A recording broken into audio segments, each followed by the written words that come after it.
"I will not sleep in a barn," the furious millionaire screamed, her voice slicing through the quiet countryside like a blade. The wind carried her outrage across the rolling hills, startling a flock of birds into the sky. Her designer heels sank into the mud as if the earth itself refused to support her defiance. She stood there, wrapped in an expensive coat that had never known dust, staring at the weathered wooden structure as though it were an insult carved into the landscape. Before we go any further, if you believe in kindness, in second chances, and in the idea that even the hardest hearts can change, take a moment to like this video, comment where you're watching from, share this story with someone who needs hope, and subscribe to the channel. Stories like this remind us why compassion still matters. Her name was Cassandra Vale, a self-made tech mogul worth hundreds of millions.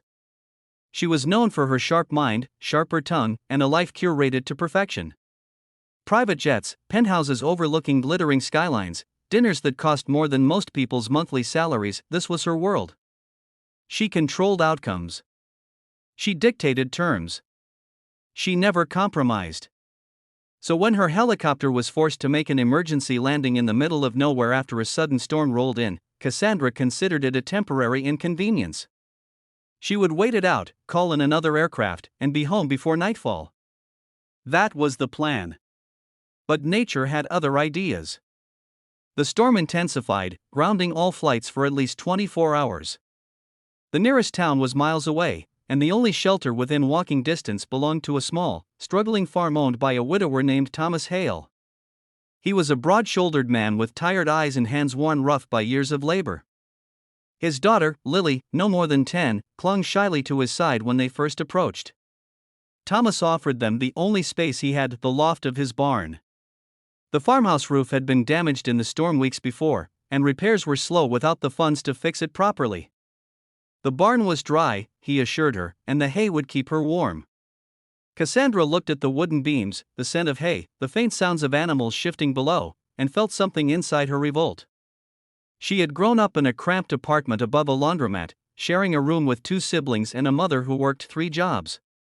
She had clawed her way out of poverty, promising herself she would never feel that helplessness again. And now, here she was, stranded, dependent, staring at a barn.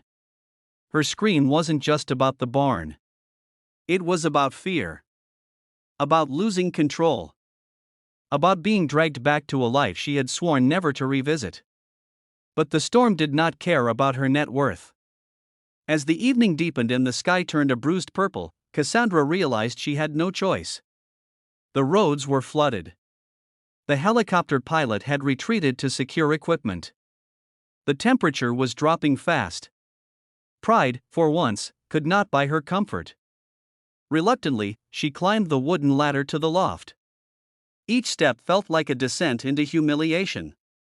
She wrapped her coat tighter and sat on the hay, her back against a beam, staring at her phone that now displayed the dreaded words, "No service."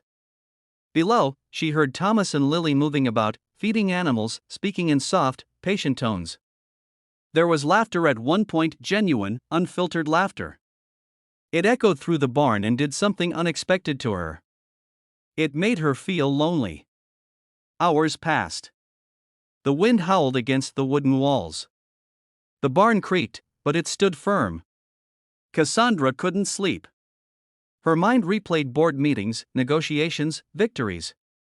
Yet none of it felt real in that moment. None of it could warm her. Then she heard coughing. It was faint at first, then sharper. Persistent. Lily. Cassandra climbed down, more out of irritation than concern. She found Thomas kneeling beside his daughter, worry etched across his face. Lily's cheeks were flushed, her small body trembling. Thomas tried to soothe her, but his movements carried a quiet desperation. "She'll be okay," he murmured to himself, though it sounded like a plea rather than a promise. Cassandra learned, in fragments, that Lily had been sick for weeks. A respiratory condition that required medication Thomas could barely afford. The last prescription had run out 2 days ago. The nearest clinic required a payment up front. The storm had washed out the bridge, cutting them off completely. For the first time that day, Cassandra was speechless. This was not the dramatic poverty of documentaries or the sanitized hardship presented at charity galas. This was raw, immediate, and fragile. A father watching his child struggle to breathe while calculating bills he could not pay. She looked at Thomas's hands, at the way he gently brushed hair from Lily's forehead. There was no resentment in him, no anger at the world. Just love and exhaustion.